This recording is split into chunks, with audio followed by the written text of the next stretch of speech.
Alright, sorry this video took so long, but it's because I'm doing something different this time around.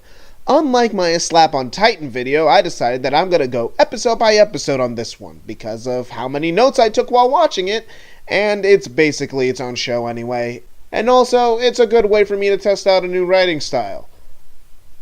And, I don't know if you would care, because it's a parody series, but spoilers, I guess. I just don't want to get lynched, but don't worry. I'll tell you to leave when I get to the finale or something that I feel that is super, super spoilery. But I really don't think it matters here. So let's dive into the first episode. Episode 1, Beginning of the Start. By the way, I'm the one naming these episodes.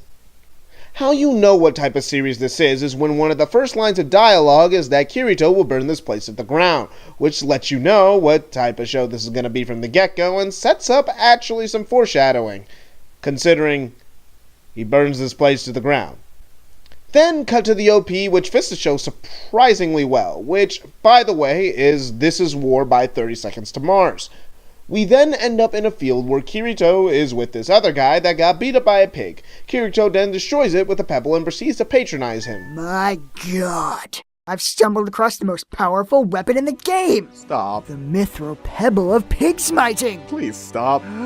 Don't. For you see, long ago, this pebble was forged in the fiery pits of Tartarus by the grand blacksmith of Lucifer himself, in a time before the world began. And thus, Marjosa, guardian of the pebble, fell to his knees and passed from this world, leaving behind the mighty weapon. For he knew that one day, its power would be required once more. Are you done? Yes, but the legacy of the pebble lives on.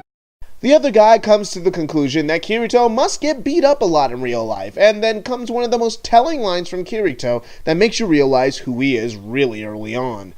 He specifically says, "Shut up, here I have power," and that already subverts your expectations, because this is based off of a show. You have most likely already seen the show before you started watching the Abridged.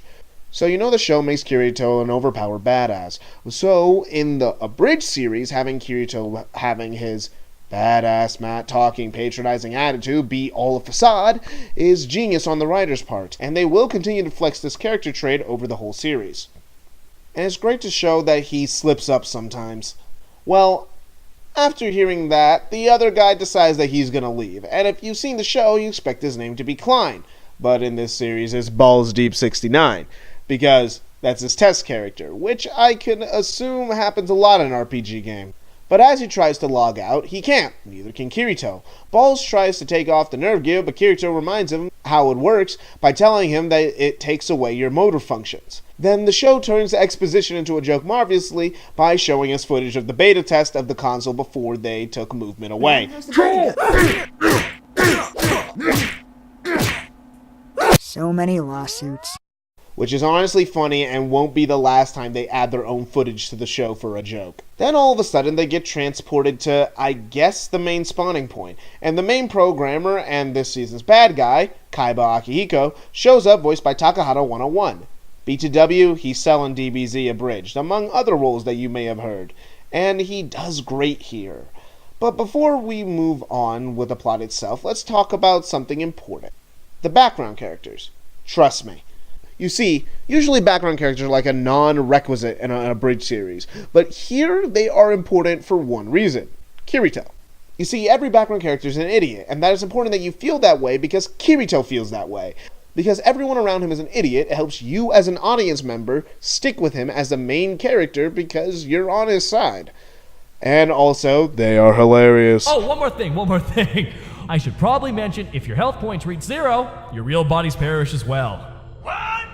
Okay. If you die in the game, you die for real. What? Really? Okay. Sometimes, things are born.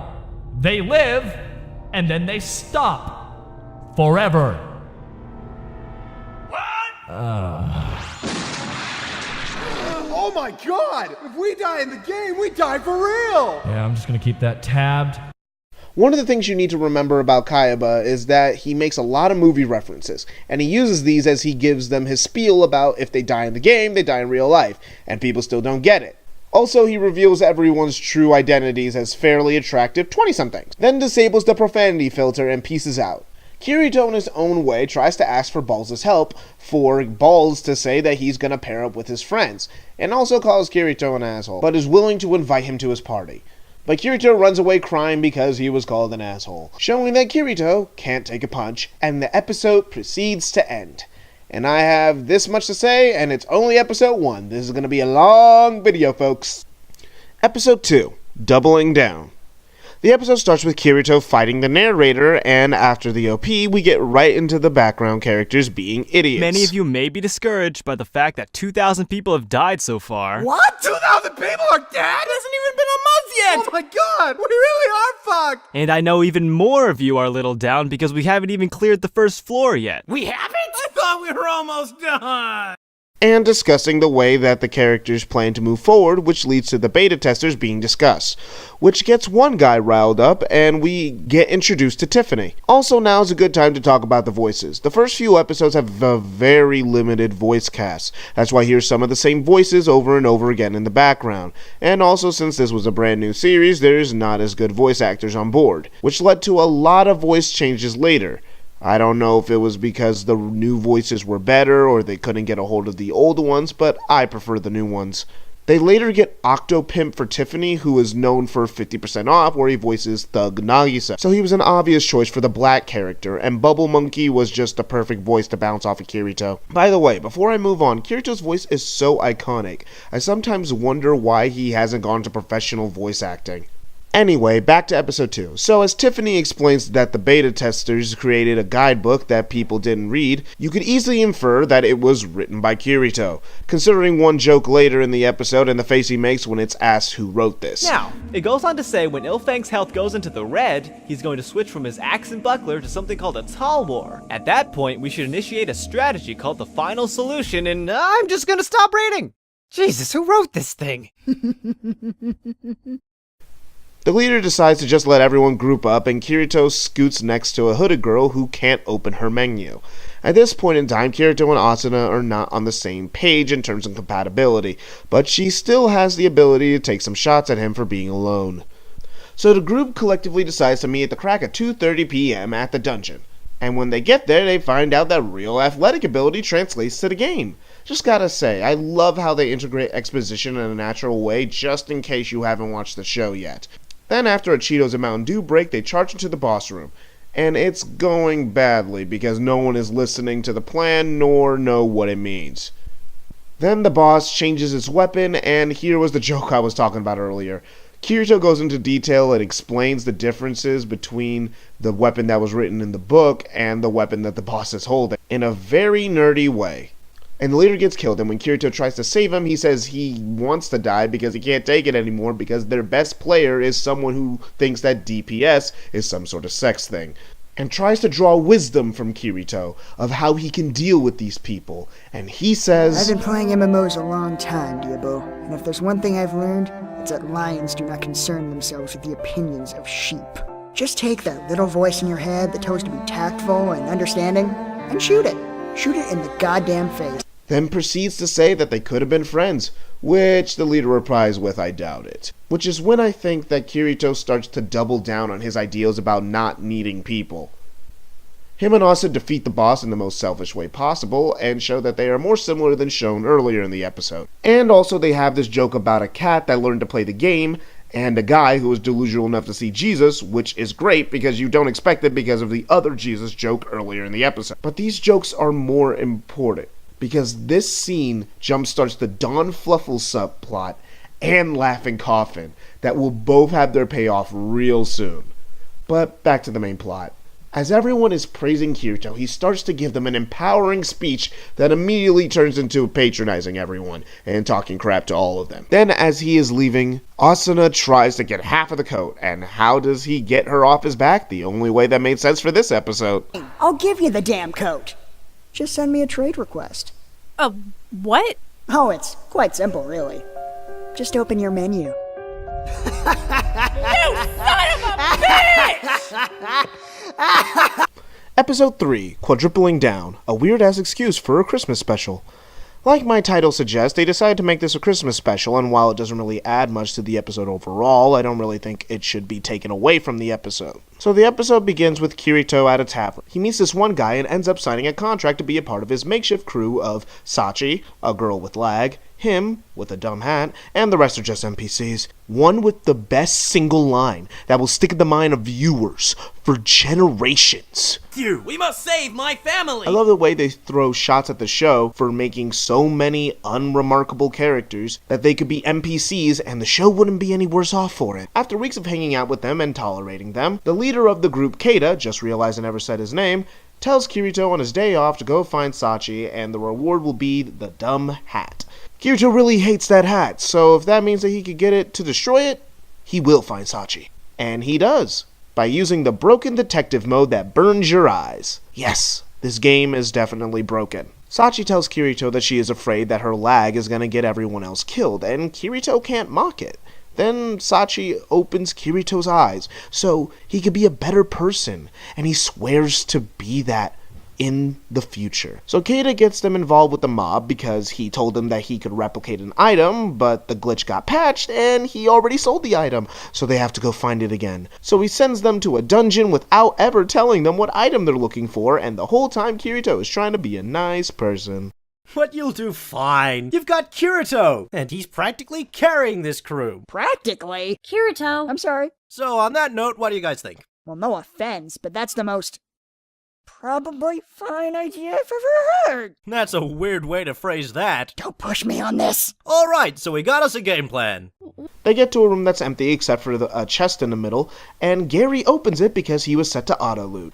By the way, his name is Gary, the I must save my family guy. This is the trap, and Gary's the first one to use the transportation crystals, so they can't get out of there, so the rest of the NPCs die, and Sachi dies too. And we get this scene that will scar Kirito for most of this season. Kirito, this isn't your fault. BTW, Keita kills himself. And then they skip to Christmas, and Kirito is looking for an item that'll help him have a Merry Christmas. When he is looking for the item, he meets Balls again. Balls? My name is Klein. He tells him that he has this weird pain in his chest after watching all his teammates die. Then the mob shows up, and pay attention to the guy on the left right there. Actually, here, I'm gonna zoom in. Just remember this face. Anyway, Klein tells him that it's because he is sad because his friends died, and he says that he will hold off the mob for them. Klein also tells him that it might be an item that reses players, and Kirito thanks him and calls him Klein instead of Balls. Kirito fights the messed up Santa, defeats the messed up Santa monster, and returns back to Klein with a depressed look on his face, and he gets this. Which could be a commentary on the original item which was able to res players after 10 seconds of death. That item not only creates plot holes within the show, like if there's an item that can bring back players after 10 seconds, that means that they are still alive after 10 seconds. That means that they can now get out of the game without dying if the thing that fries their brain only turns on after 10 seconds. Then there is also the fact that after being brought up in episode 3, even though it would be a perfect thing to bring back in episode 14 to bring Asuna back, but no, it's never brought up again, for no other reason besides that this show has that bad of writing, because it's a Chekhov's gun that never went off, and that's the most annoying thing to me. Sorry, I had to watch SAO to confirm that they actually never brought the item back and I wasn't remembering it wrong, and it brought back some old memories. This major disappointment leads Kirito to quadruple down on his ideals. Because now, he's gonna be even more ruthless because he killed the part of him that could feel. Or so we are led to believe for now.